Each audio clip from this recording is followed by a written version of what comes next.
The massive alien ships appeared over Earth's major cities without warning on a Tuesday morning. Admiral James Richardson was drinking his coffee in his Pentagon office when his aide burst through the door, face pale and hands shaking. "Sir, you need to see this immediately," Lieutenant Mark Davis stammered, pointing toward the window. James walked to the glass and looked up. Above Washington, D.C., a ship the size of 6 city blocks floated silently in the sky. Its surface was smooth and silver, reflecting the morning sun like a mirror. Similar reports flooded in from London, Tokyo, Moscow, and every other major city on the planet. Within hours, the aliens made contact. Their message came through every television, radio, and internet connection on Earth at exactly noon, Greenwich Mean Time. "People of Earth, we are the Galactic Preservation Council," the voice said in perfect English, though it sounded strangely melodic, almost like singing. "We come in peace. We wish to speak with your leaders." The emergency meeting of world leaders took place at the United Nations building in New York. Ambassador Kate Morrison, Earth's top diplomat, led the human delegation into the main assembly hall where 5 alien beings waited patiently at a specially prepared table. The aliens looked nothing like the creatures from old movies. Their leader was tall and thin, made of what appeared to be living crystal that caught and scattered light in beautiful patterns. 2 others resembled large, graceful birds with silver feathers and intelligent black eyes. The remaining 2 looked almost human except for their blue-tinted skin and the small fins behind their ears. "I am Coordinator Vex," the crystal being said, his voice coming from a small device attached to his chest. "We represent many peaceful species across this galaxy. We have been watching your world for some time." General Robert Hayes, never one for diplomatic niceties, leaned forward. "Watching us? Why?" "Your species develops very quickly," Vex replied, his crystal form shifting color slightly. "This is both impressive and dangerous. In our galaxy, rapid development often attracts the attention of hostile forces." Dr. Michael Thompson, Earth's leading expert on space exploration, raised his hand. "What kind of hostile forces?" One of the bird-like aliens, who introduced herself as Navigator Kira, answered this time. "Space pirates who raid developing worlds for resources and slaves.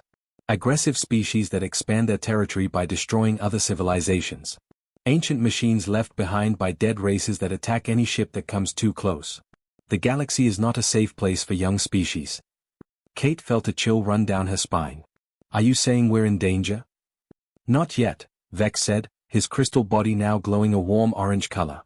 "But your radio signals, your space probes, your growing technology footprint, all of this creates traces that can be detected from far away. Soon, you will be noticed by those who mean you harm." The human leaders exchanged worried glances.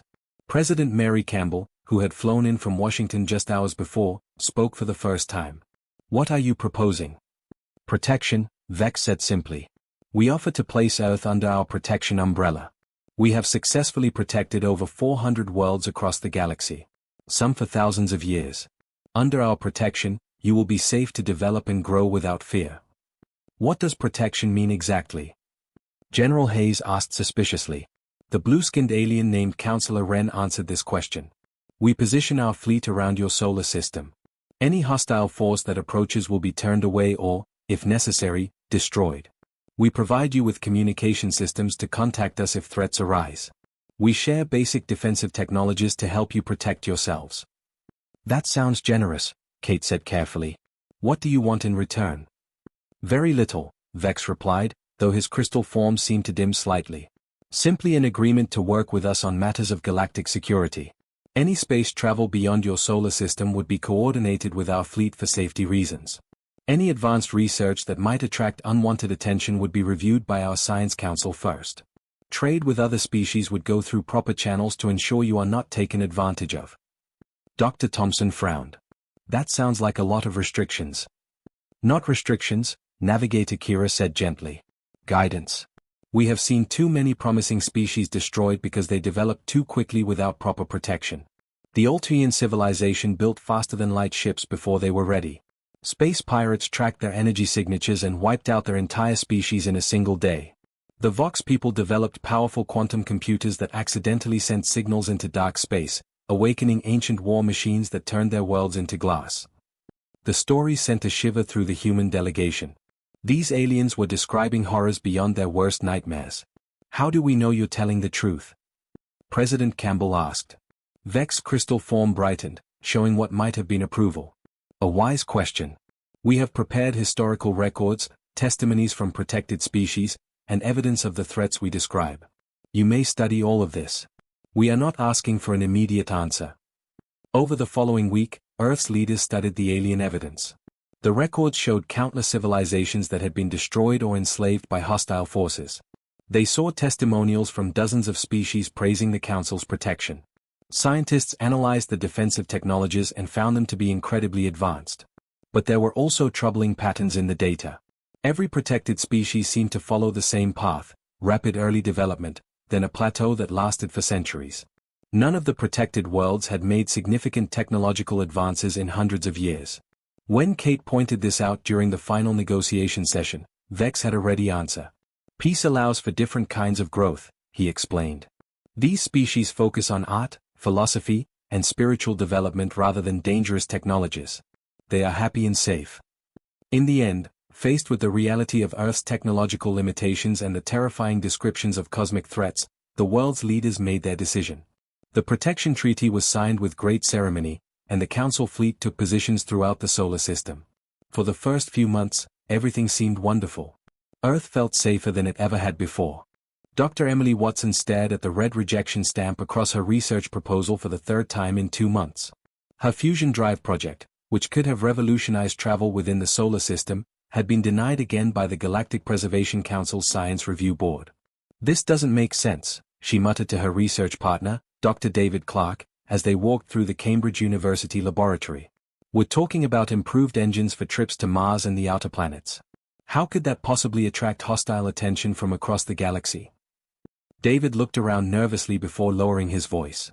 Tom's team in California got shut down yesterday. They were working on quantum communication systems that could send messages instantly between Earth and the Moon. The alien advisors said it was too advanced for our current development level. Similar stories were spreading across every major research facility on Earth. The fusion power project at MIT had been postponed indefinitely after alien scientists expressed concerns about energy signatures. The new telescope array in Chile was being recalibrated by Council technicians who claimed the original design would send dangerous signals into space. Even basic improvements to spacecraft engines were being delayed for months while alien committees reviewed their safety. Professor William Bennett had worked as Earth's primary liaison with the Preservation Council's Education Committee for 6 months now. At first, he had been excited to learn from such advanced civilizations. But lately, every conversation left him more frustrated and confused. They keep telling us everything is for our own protection, he complained to his colleague, Dr. Rebecca Adams, during their weekly coffee meeting. But I've been studying their database entries about other protected species. Something doesn't add up. Rebecca pulled out her tablet and showed him classified files she had been analyzing. Look at this, Bill. The Koranian species has been under Council protection for 3,000 years. 3,000 years. And they are still using essentially the same technology they had when the Council first arrived. That's impossible, William said, leaning closer to read the data. No species stays at the same technological level for that long. There should be natural progress, improvements, innovations. It gets worse, Rebecca continued, scrolling through more files. The Deltan civilization, 5,000 years of protection. The Zirian people, 7,000 years. All of them show the same pattern. Rapid development until the Council arrives, then complete technological stagnation. William felt a cold dread settling in his stomach. What are you suggesting? I'm not suggesting anything yet, Rebecca said quietly. But I think we need to dig deeper. Meanwhile, the restrictions were becoming more obvious to people outside the scientific community. Captain Lisa Turner, who commanded the International Space Station, found herself unable to plan missions beyond Earth's immediate orbit without Council approval. Every request was met with polite delays and concerns about safety protocols. We used to dream about going to Jupiter's moons, she told her crew during their morning briefing. Now we can barely get permission to adjust our orbit without filling out 3 different forms and waiting for alien approval. On Earth, the changes were subtler but just as concerning. Trade negotiations with the Council always seemed to favor the aliens heavily. Raw materials flowed off Earth at prices that seemed too low, while Council technology came at costs that kept most nations struggling to afford basic improvements. Ambassador Kate Morrison noticed these patterns during her regular meetings with Coordinator Vex. The crystal alien was always polite and helpful, but something felt wrong about every conversation. Coordinator, our economists are concerned about the trade agreements, she said during one session. Earth seems to be providing more resources than we're receiving in return. Vex's crystal form shifted to a calming blue color. Ambassador Morrison, you must understand the broader picture. Your planet's resources help fund the protection fleet that keeps you safe. The technology we provide, even in limited quantities, represents knowledge that took our species thousands of years to develop. The exchange is quite fair when viewed in proper context. But Kate had done the calculations herself. Earth was essentially paying for its own imprisonment, though she couldn't yet prove it. The breaking point came when Dr. Watson and her team made a breakthrough despite the restrictions. Working in secret, they had developed a new type of solar panel that was twice as efficient as anything previously created. When they submitted their research for publication, alien advisors arrived within hours. This technology generates energy signatures that could be detected from several star systems away, explained the tall, gray-skinned alien who introduced himself as Science Advisor Drac. We must ask you to discontinue this research immediately. But it's just a solar panel, Emily protested. How could collecting sunlight attract dangerous attention? The efficiency level creates quantum fluctuations in the energy absorption process, Drac replied smoothly. These fluctuations can be read by hostile species as signs of advanced technology. Your world would become a target. Emily and David exchanged glances. The explanation sounded scientific, but something about it felt wrong. Later that evening, they contacted other researchers who had been shut down. Every single project, no matter how basic or Earth-focused, had been stopped for similar reasons. They are afraid of our progress, David said as they reviewed the pattern of restrictions.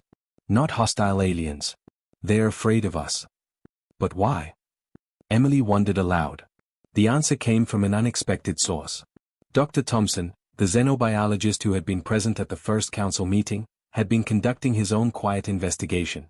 Using his access to council data networks, he had discovered fragments of internal communications that painted a very different picture of the galaxy. The next morning, he called an emergency meeting with the world's top scientists and government officials. What he had to tell them would change everything humanity thought they knew about their protectors. The Golden Cage was about to be exposed for what it really was. The quarterly Galactic Preservation Council assembly was always an impressive sight. The massive chamber aboard their flagship, the Eternal Guardian, could hold representatives from hundreds of worlds. Ambassador Kate Morrison sat at the human delegation table, flanked by General Robert Hayes and Dr. Michael Thompson. Around them, dozens of alien species filled the curved rows of seats, all speaking in their native languages through small translation devices. Kate had attended 3 of these assemblies before, and they always followed the same pattern. Coordinator Vex would give reports about sector security, various species representatives would thank the council for their protection, and everyone would go home feeling safe and grateful. But today, Kate had something different planned. She had spent weeks preparing for this moment, studying military reports and council data that Dr. Thompson had quietly shared with her. The numbers didn't add up, and she was determined to get answers. Coordinator Vex stood at the central podium, his crystal form gleaming under the chamber's bright lights. The Council's protection fleet continues to maintain perfect security across all protected sectors, he announced in his melodic voice. 0 hostile incursions reported in the past quarter. 0 protected worlds threatened. Our defensive measures remain completely effective. The assembled representatives nodded and made appreciative sounds in their various languages. The bird-like cairns chirped softly in approval. The blue-skinned Renari hummed their traditional gratitude songs. Everything was proceeding normally. Then Kate raised her hand. The chamber fell silent. Questions during these assemblies were extremely rare. Most representatives simply listened to the reports and expressed their thanks. But Kate kept her hand raised until Coordinator Vex noticed her. Yes, Human Representative Morrison, he said, his crystal body shifting to a slightly darker shade. Kate stood slowly, feeling hundreds of alien eyes focusing on her. Coordinator Vex, I have a question about the Council's defense protocols. A ripple of whispers went through the chamber. Several alien representatives turned to look at the human delegation with what appeared to be surprise or concern. Please proceed, Vex replied, though his voice seemed less warm than usual. Kate took a deep breath. According to the data you've shared with us, the Council maintains a fleet of over 10,000 warships to protect 400 worlds. That's 25 military vessels for each protected planet.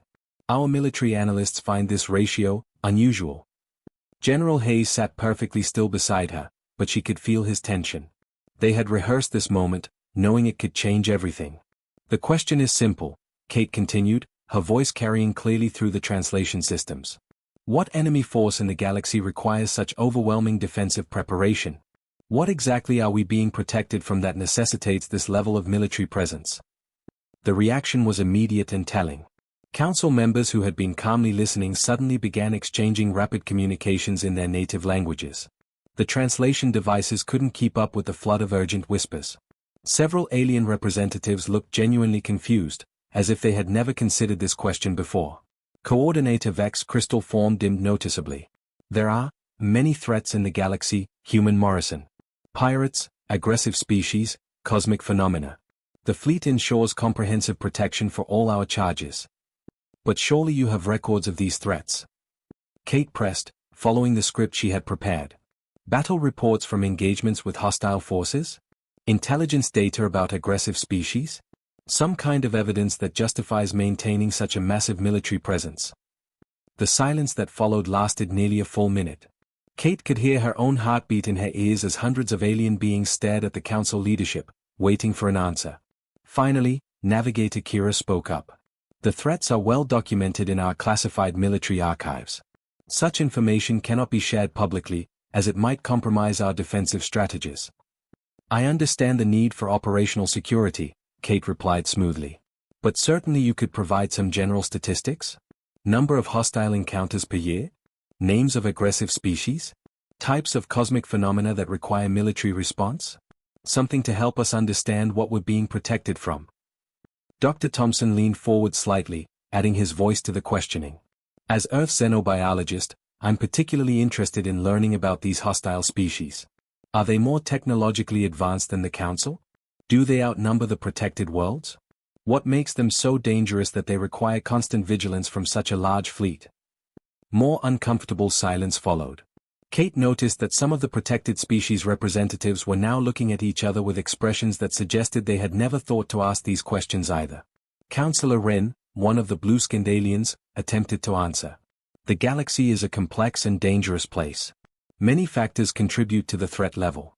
Ancient weapons, rogue artificial intelligences, species driven mad by cosmic radiation. The Council has encountered all of these dangers over thousands of years. Then you have historical records. General Hayes asked, speaking for the first time. Documentation of past conflicts? Evidence of these ancient weapons and rogue machines. The Council members exchanged more frantic communications. Finally, Coordinator Vex spoke again, his crystal form now a much darker shade than when the assembly had begun. The Council's methods have protected hundreds of worlds for millennia. Our success speaks for itself. These detailed questions about our military operations are unprecedented. Perhaps they would be better discussed in private sessions rather than in this public forum. Kate smiled politely, but her voice remained firm. Of course, Coordinator. I look forward to reviewing any evidence you can provide. I'm sure our military specialists would find it very educational. The assembly ended shortly after, with the usual expressions of gratitude from the protected worlds. But something had changed.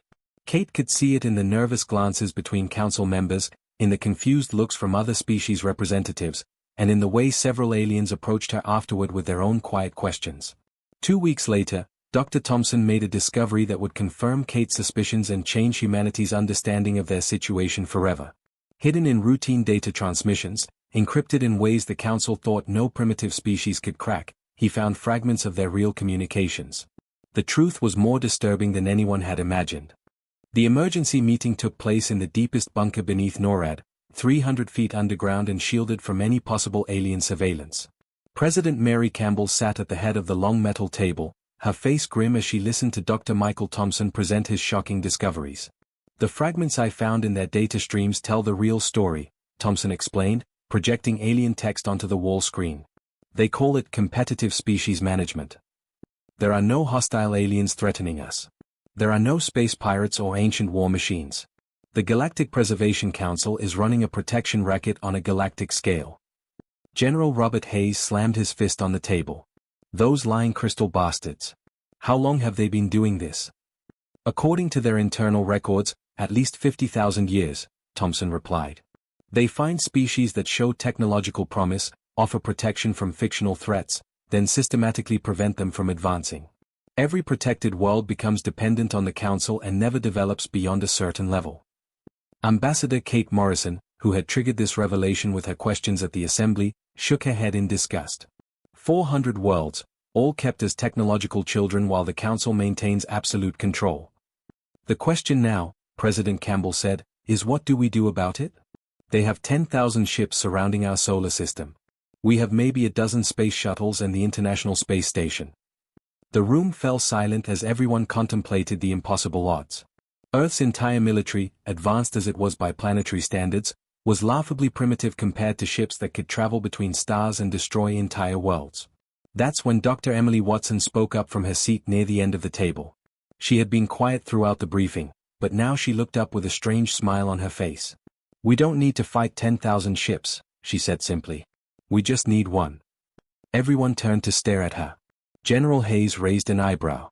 Emily, I know you're brilliant, but how does getting one of their ships help us against 10,000? Because we're not going to steal it, Emily replied, her smile growing wider. We're going to ask them to give it to us. The room erupted in confused voices, but Emily held up her hand for silence. Think about it. The Council sees us as primitive children who could never threaten them. They've been controlling species for 50,000 years. They're confident, maybe overconfident. Dr. David Clark, Emily's research partner, began to understand. You want to study one of their ships. Not just study it, Emily said, standing up and moving to the projection screen. I want to take it completely apart and figure out how everything works. But they'll never let us do that if they think we're a threat. So we make them think we're just curious children who want to learn. Kate leaned forward, intrigued. What exactly are you proposing? Emily began sketching on the whiteboard. We send them a formal request through diplomatic channels. We tell them that to truly appreciate the magnitude of their protection, we need to understand the tools that provide it. We ask to borrow one of their warships for educational purposes. They'll never agree to that, General Hayes protested. Oh, but they will, Emily replied confidently. Because in their minds, we're like children asking to look at Daddy's gun. They think we're too primitive to understand their technology, too weak to pose any threat. Letting us examine one ship will make them feel superior and generous. President Campbell was beginning to see the logic. And while we're examining this ship, we learn everything, Emily said, her eyes gleaming with excitement. Every system, every component, every principle of operation. Humans have one advantage the Council has never encountered in 50,000 years of dealing with other species. Which is? Thompson asked. We're really, really good at taking things apart and figuring out how they work, David answered with a grin. Give us anything mechanical, electronic, or technological, and we'll reverse engineer it faster than anyone expects. The plan was audacious and dangerous, but it was also their only realistic option. Fighting the Council directly was impossible. Trying to build a competing fleet would take decades they didn't have. But getting their hands on Council technology, understanding it, and potentially turning it against them? That might actually work. The message went out through official diplomatic channels 3 days later. Ambassador Morrison personally delivered the request to Coordinator Vex during a routine meeting aboard the Eternal Guardian. Coordinator, the people of Earth have been deeply moved by your protection, she said with practiced sincerity. However, we realize that we don't truly understand or appreciate the sacrifice you make on our behalf. To better comprehend the magnitude of your protection, we would like to request the temporary loan of one of your warships for educational purposes. Vex's crystal form shifted through several colors as he processed the request. This is unusual, Ambassador Morrison. For what specific purpose would you examine one of our vessels? Our scientists and military leaders want to understand the technology that keeps us safe, Kate replied smoothly. We believe that seeing the actual tools of our protection will help our people appreciate the Council's generosity and understand why certain limitations on our development are necessary. The request sparked intense debate within the Council leadership. Some members were suspicious of human motives, but others saw it as an opportunity to demonstrate their overwhelming technological superiority. After 3 days of discussion, they reached a decision. We will grant your request, Vex announced during their next meeting. The Void's Edge, one of our most advanced Dreadnought-class vessels, will be placed at your disposal for examination. Perhaps seeing true power will help your species understand the forces we protect you from. The Void's Edge was a monster of a ship, nearly 2 kilometers long and bristling with weapons that could crack planets. When it entered Earth's orbit and opened its docking bays to receive human visitors, Coordinator Vex felt a deep satisfaction. Let the humans look at their technology. Let them marvel at power they could never understand or replicate. It would remind them of their place in the galaxy. What Vex couldn't have predicted was what would happen when you gave humans unfettered access to the most advanced technology in the galaxy and then challenged them to figure it out. The Void's Edge was the most terrifying and beautiful thing humanity had ever seen. 2 kilometers of sleek alien metal hung in Earth's orbit like a dark sword pointed at the planet below. Its weapons could turn continents to glass, its shields could deflect nuclear missiles like raindrops, and its engines could cross the galaxy in weeks. Captain Korth, the ship's commanding officer, watched with amusement as the first group of human scientists arrived in their primitive shuttle. The humans looked so small and fragile in their bulky spacesuits as they floated through the docking bay.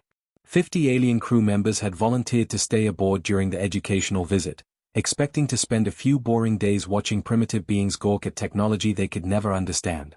Dr. Emily Watson was the first human to step aboard the Void's Edge, and the moment her boots touched the alien deck plating, her eyes went wide with wonder.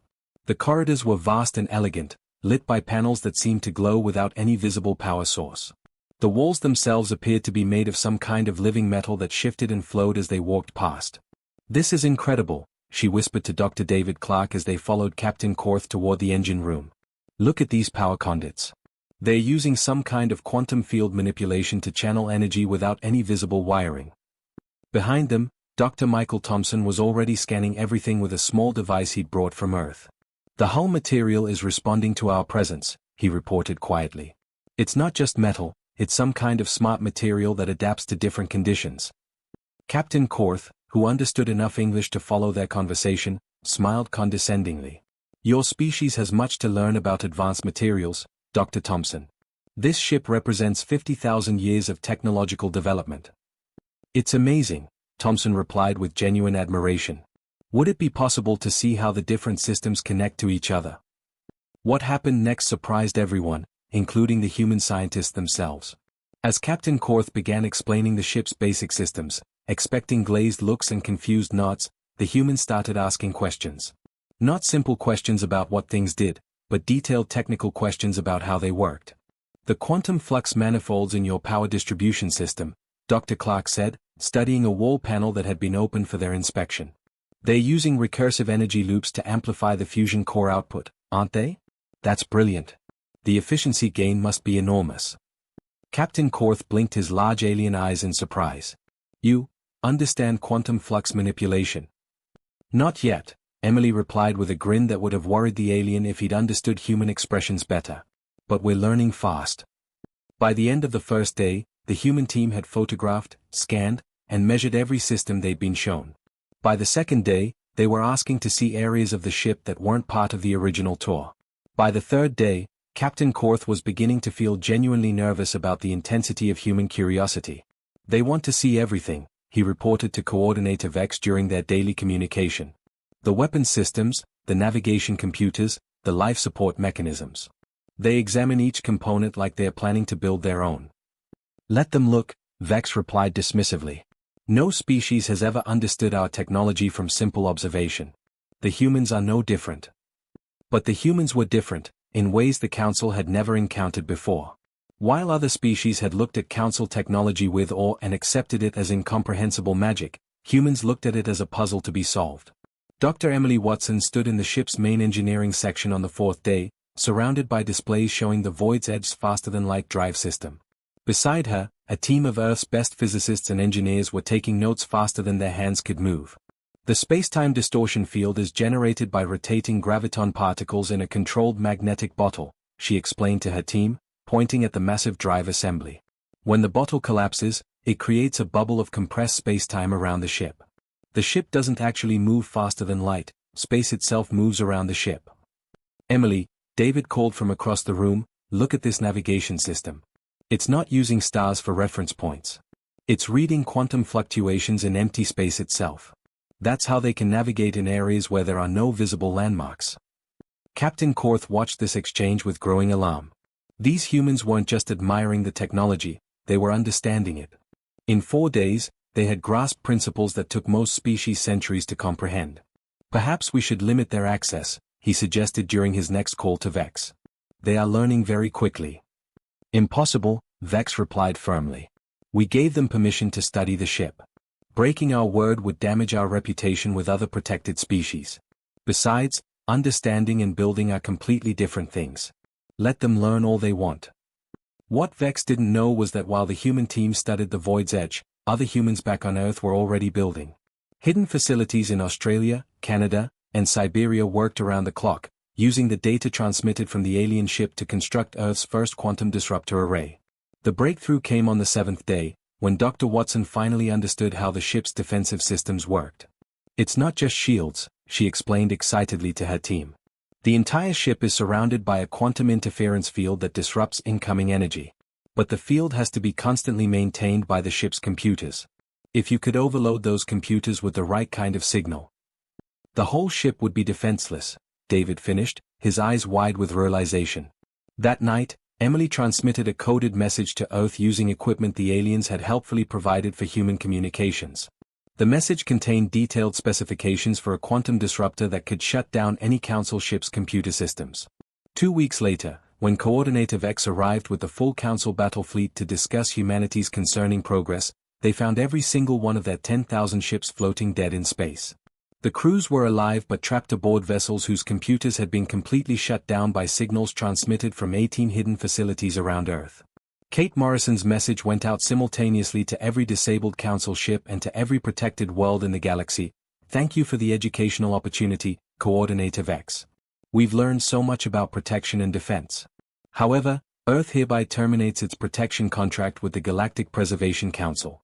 We've decided to handle our own security arrangements from now on. The first human starships launched 6 months later, carrying diplomats and engineers to worlds that had been waiting thousands of years for someone to ask the right questions about their protectors. Humanity was finally free, and they had no intention of being the only ones.